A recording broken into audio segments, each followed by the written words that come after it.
Thank you very much. I'm trying to talk to all of you artists as a aspiring artist. My own artistic journey has been, I'm not skilled in painting, I'm not skilled in sculpting, I'm not skilled in anything. But there's a very deep passion for art and philosophy, and the intersection of these two aspects. So when I realized that I do not have the skills to communicate my thoughts, I discovered that concepts themselves can be art. The very thought itself can be an art. So I was driving back from Storm King to Deer Beacon, and I discovered Fred Sandback. He's a sculptor who just puts threads and there's nothing else. And within those framing of those threads, you can imagine anything that you want. And it's a brilliant form of art. Then again, I discovered John Cage and his very famous composition of 4.33, wherein he just sits on the desk, on the piano, and he doesn't play anything. And then I discovered Dakshinamurti Stotram, wherein Lord Dakshinamurti teaches philosophy, teaches our Vedanta through silence. So if you see, in all these things, there is no music, there is no material, there is no words, there are no words. And all three are linked in a very, very beautiful manner in what I call it as the value of absence. When there's something missing, then you value it. And from there, I discovered myself and I said, yes, I am an artist. I'm a conceptual artist. I don't need to work with material. I don't need to know how to paint. I don't need to know how to sculpt. But the thoughts that I get, the very thoughts that are creative ideas that I get, that is my art. And then I found that if I say that if I am imagining myself sitting in a yoga studio and encouraging people to close their eyes and imagine an art form, I describe an art form. The beautiful paintings that we saw of Patamasu and Lowe, supposing I describe them and I close my eyes, the people sitting in the studio close their eyes. They aren't doing a savasana. And that description is from me, and that travels to the people who are in the studio, who are lying in savasana, and they're listening to me, and they imagine that.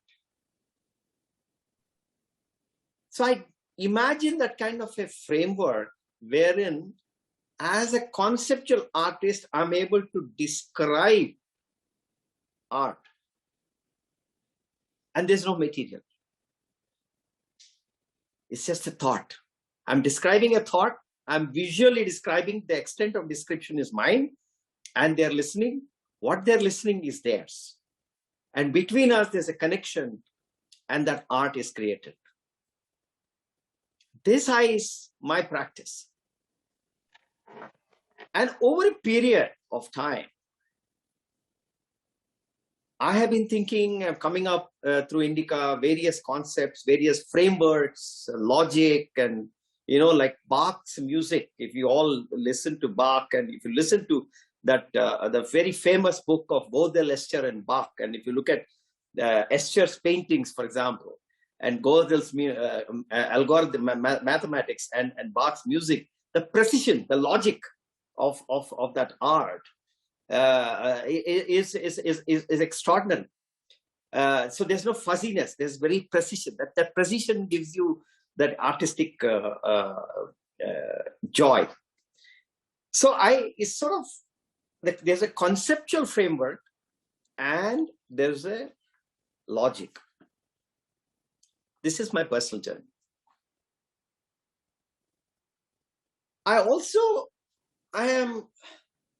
I see this Pew Research and this concept of spiritual but not religious.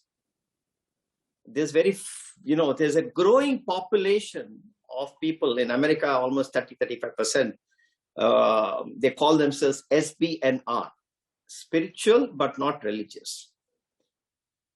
So if you're coming from a monotheistic religion and you have disowned that monotheistic religion,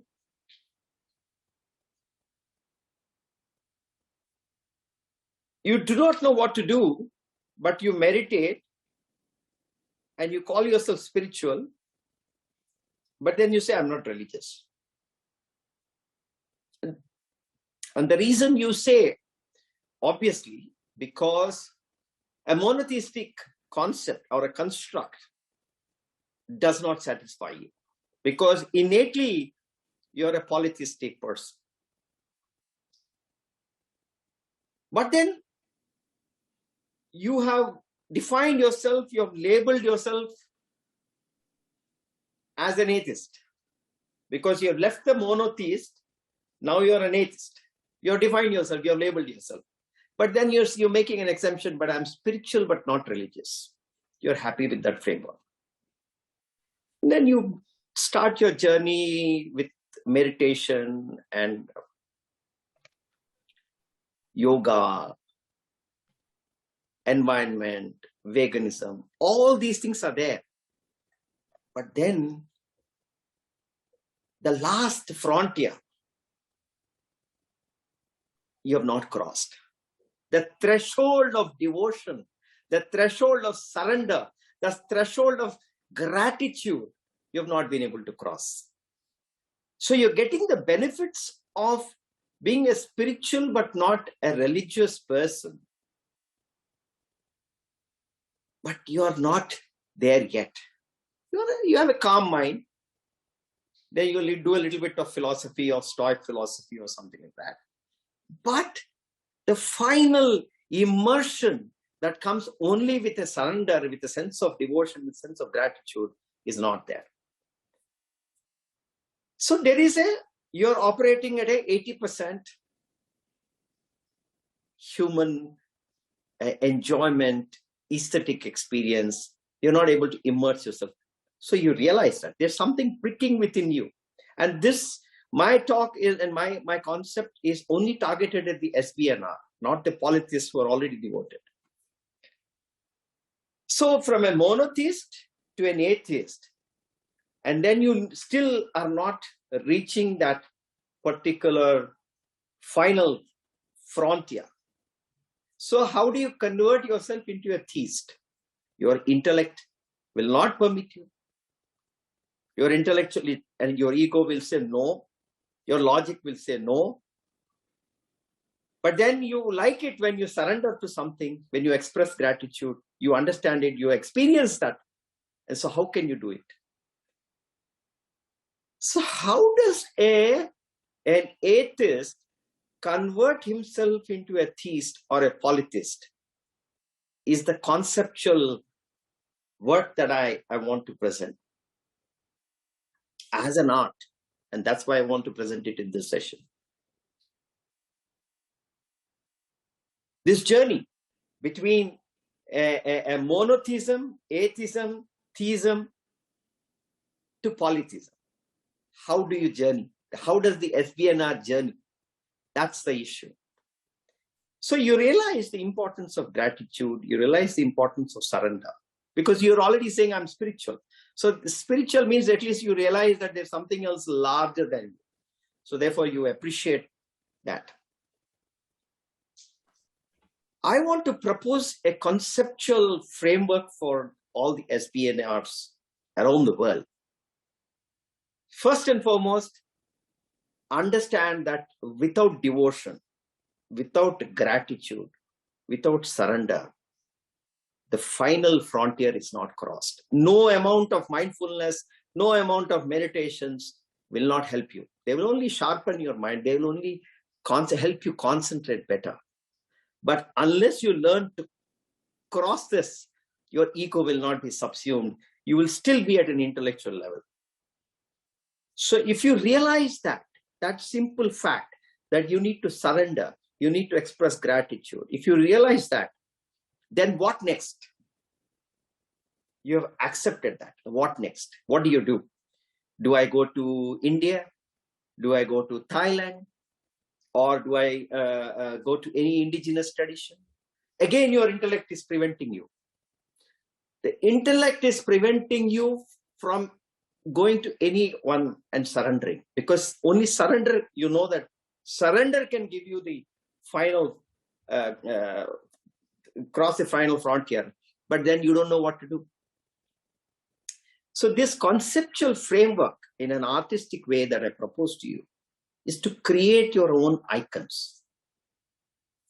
Create your own gods as an intermediary step before you discover the beautiful gods that are there all around us.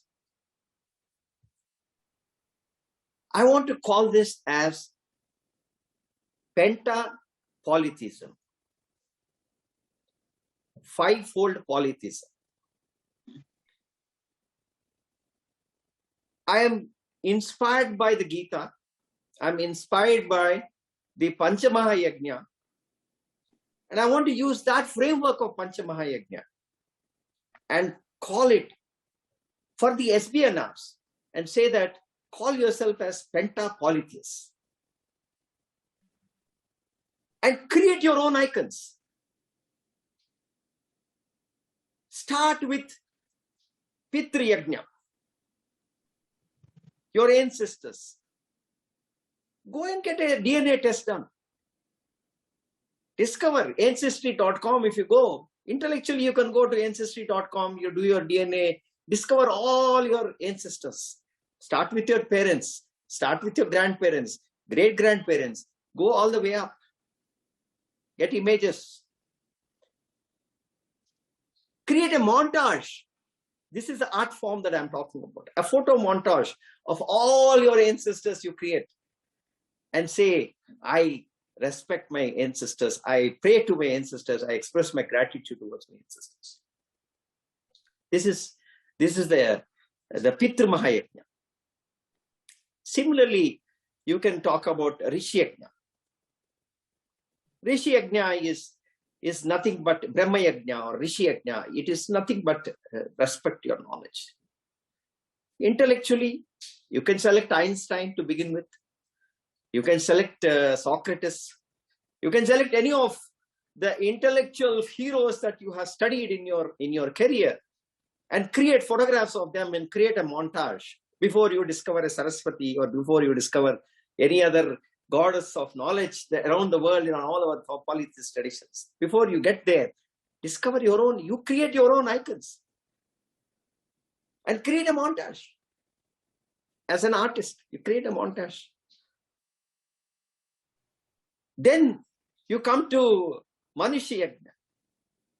There is again a beautiful thing. There are so many icons. You have Gandhi, you have Martin Luther King, you have so many icons who have served the nation, served the country, served the people. Create a photo montage of all of them. That is polytheism, right? You don't need to select one person. You select a montage. A montage is a beautiful thing of multiple photographs where you can see all the photographs, but in one form, right? Aneka rupa. Then you can do Bhuta Yajna, which is the other animals and the natural beings around us.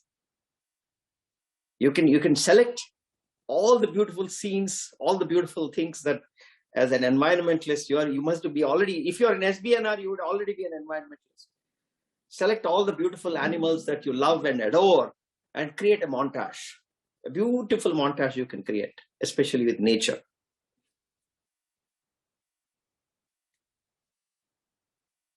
And then Brahma Yajna. This is then the Deva Yajna. Now you don't believe in gods yet, because you're still working out your way of theism, and you're creating these things. Who is the god I should pray to? I have not yet selected. How can I select an icon? What is the icon that I can select? I suggest to you, yes, in polytheism, we do not need to talk about unity of every god. Every god is agent, and we don't not talk about. But assuming that you have talked about, simple thing of consciousness. Now you are already spiritual. Therefore, you already realize that there is something larger, cosmic principle that is greater than you. So what is the easiest thing? As my Swamiji says, Swami Paramatmananda, he says, one of the closest things of consciousness is light, because it's an independent principle. It's not part of anything. It's not a particle of anything. It's an independent principle.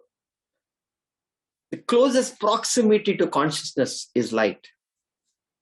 So select Surya Bhagavan, select the sun, and create a montage of, beautiful montage of sun, and say that this is Deva Yajna. This is the God, the larger principle. So you have a montage of knowledge. You have a montage of your ancestors. You have a montage of other people who have served the society. You have a montage of all the lovely, beautiful nature and animals. And you have a montage of a God. Select the light and create a montage and put it in a corner of your house. This is how you can select an icon as a beginning. And then from that selection comes the devotion of expressing your love. And then you start a ritual of expressing your gratitude to all of them. What is that ritual? Is select your own ritual. Choose your own ritual. Create an app and create your own ritual. How you want to spend time every day for 15 minutes discussing, engaging with all these gods that you have. You want to light an incense stick. You want to put some offering. Whatever it is, that is up to you. The rituals is not important, but the fact that something you do regularly is important. So think about this. Frame it as a Penta Polytheism. So from monotheism to atheism to theism to Penta Polytheism. Frame it as Penta Polytheism. Select your own icons. Select your own icons. And remember that as many icons is more, because it's a montage. It's a conceptually, it's a montage of multiple photographs, multiple images, multiple icons.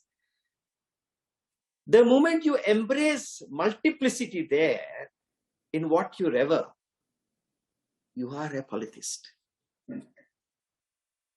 That is where they and also what you're doing is you're making the transition from being purely concerned with your own subjectivity. You're making a transition to a more objectively focused devotional activity, rather than merely an activity of self-cultivation. And so in that sense, this links up with what we were speaking about earlier. We were talking about intermediary entities like genii or daimones in the kind of terminology of various traditions. This is what you're talking about, is a method for bridging the gap, so to speak, between modern spiritual seekers who are unaccustomed to having a relationship to any kind of objectivity. Exactly. And the teasing transition out that kind of devotional impulse through means that will be less objectionable to their intellect than the... because they're selecting their own gods.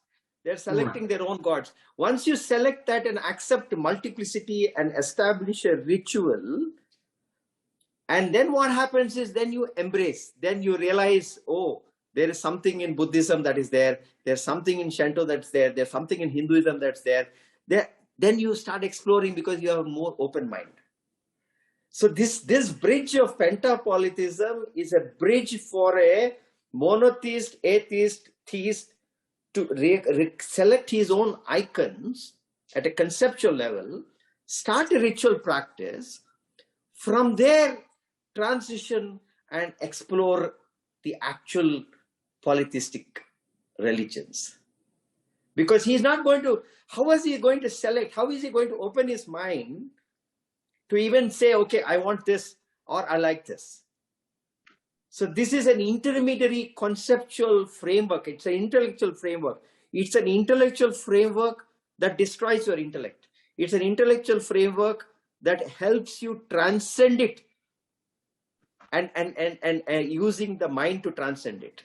So that's the beauty of that, because only through devotion you'll be able to come to polytheism. Right? That is the whole point. But your ego and intellect is stopping you. So your own ego, your own intellect, you are selecting your icons and then transitioning, and then you have a whole host of polytheistic frameworks around the world. You can embrace all of them. You can embrace one after them. So this is the conceptual devotion is a framework that I want to propose, so to speak. called Penta Polytheism. Yeah, I mean, I think that a lot of work needs to be done in terms of for people who do not experience a powerful pull from a particular deity or toward a particular tradition, but who are involved in these kinds of so-called spiritual but not religious activities of self-cultivation, ways of building the devotional muscle, so to speak, and of cultivating a devotional attitude, and the idea being that that one can make that transition more easily to an objective focus through objects that are chosen by oneself and that have a transparent relationship, so to speak, to oneself, rather than the potentially opaque relationship of the gods to ourselves. Which is often a sort of an existential aporia, so to speak. It's a kind of an impasse, because it's not intellectually, you can't intellectually excavate it, so to speak. And so the idea of these kind of transitional activities, and I mean, I've heard polytheists, particularly people who work a lot with their ancestors, and people do even in Western traditions, people will distinguish between ancestors of one's line and ancestors of, for instance, some profession, for instance, I forget the kind of terminology that they use at times for sort of different category of ancestors. For instance, philosophers that I, as a philosopher, might venerate because they are ancestors of a sort for me in my identity as practicing that particular sort of craft. People will talk about, in particular, about ancestor veneration in these two categories as transitional toward deity veneration, and also, I think conceptually, I've encountered some people who talk about engagement with the spirits of animals, individual animals, but also the spirits, as it were, of species of animals as a kind of a devotion, and that's another form of devotion that I agree one could more easily perhaps explain or to the sort of spiritual but not religious person who requires a kind of intellectual justification for what they would do. Yeah, absolutely. Because you see, almost 35% of the American population today is spiritual but not religious. So you have left a monotheistic culture. You've declared yourself atheist, and then now you said that I'm spiritual. So you have surrendered, saying that there's something larger, but you're saying, no, I'm not religious. How do you bring religiosity? How do you bring the devotional aspect? How do you bring the ritual aspects to an intellect which has labeled himself as something? That's the challenge. If you are able to crack that challenge, then polytheism will thrive. And there is a need for a framework for them to understand. Select your own icons, select your own gods initially. Then automatically they'll surrender, because the exploration, once the devotion comes in, once the surrender comes in, then the whole world opens up.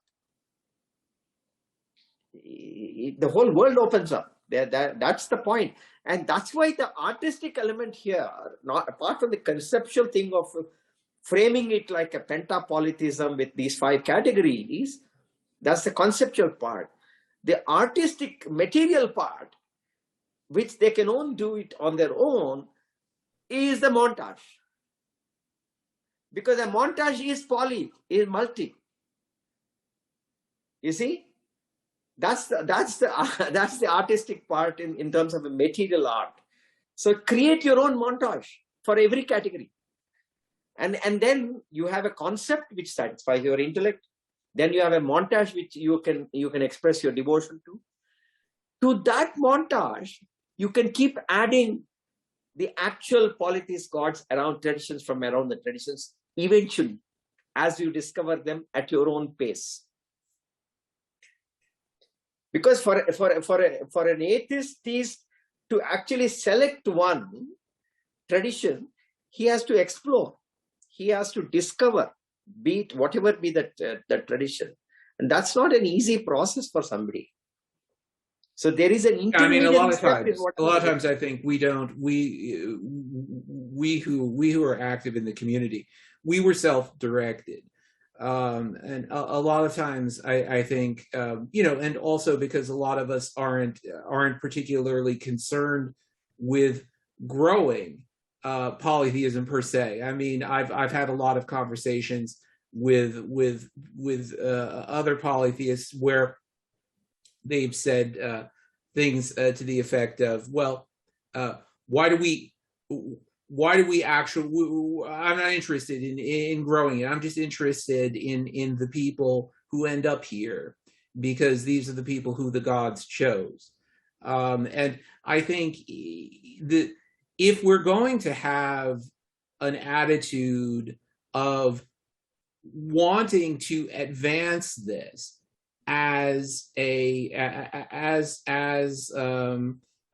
orientation of identity, as Thrax was speaking of earlier today, if we want to actually move the needle, so to speak, within a society and have it be have more people drifting toward this pole of the compass in terms of their theistic identification, their theistic orientation, then we do indeed need to think about these kinds of transitional tactics.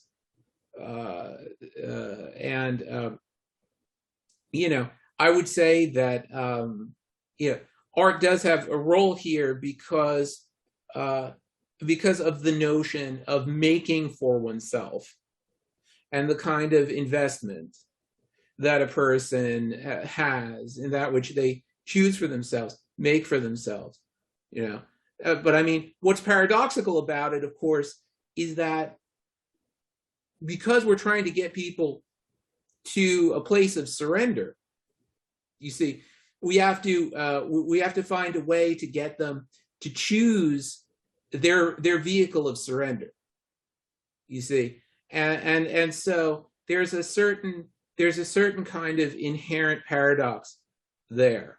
No, actually, they are all ready for surrender. I don't think it's a paradox in the sense that, you see, the population today, I mean, we are seeing the society is striving. For example, the other day there was a talk on the healing nature of gratitude, right? So when Harvard Medical School tells me that gratitude is good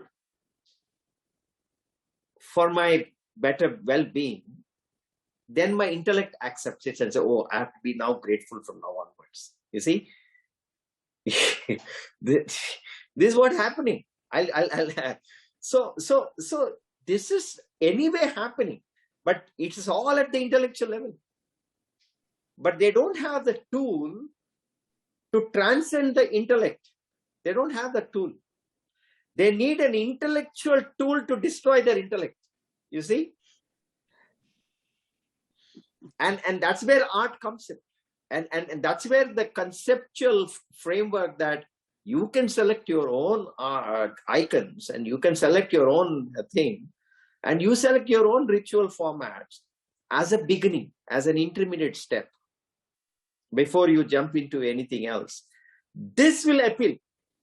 Of course, we are not evangelists or something. I'm just proposing this as this concept of Penta Polytheism also I'm proposing as a framework. So it is just as a thought, but everything is organic. Everything is individually driven. It is not at all forced. It's not somebody is telling you something. You do it. This is just a framework. It's a conceptual art. Again, it's a concept.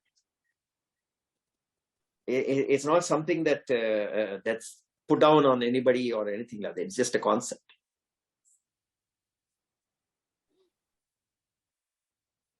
Yeah, so I just wanted to share that because for me, conceptual art is my art, and thought is my art, and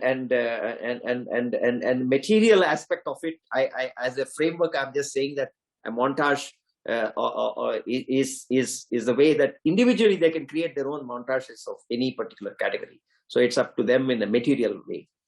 But that is, I thought I should share my artistic expression of a Penta Polytheism, so to speak, a fivefold polytheism in five categories.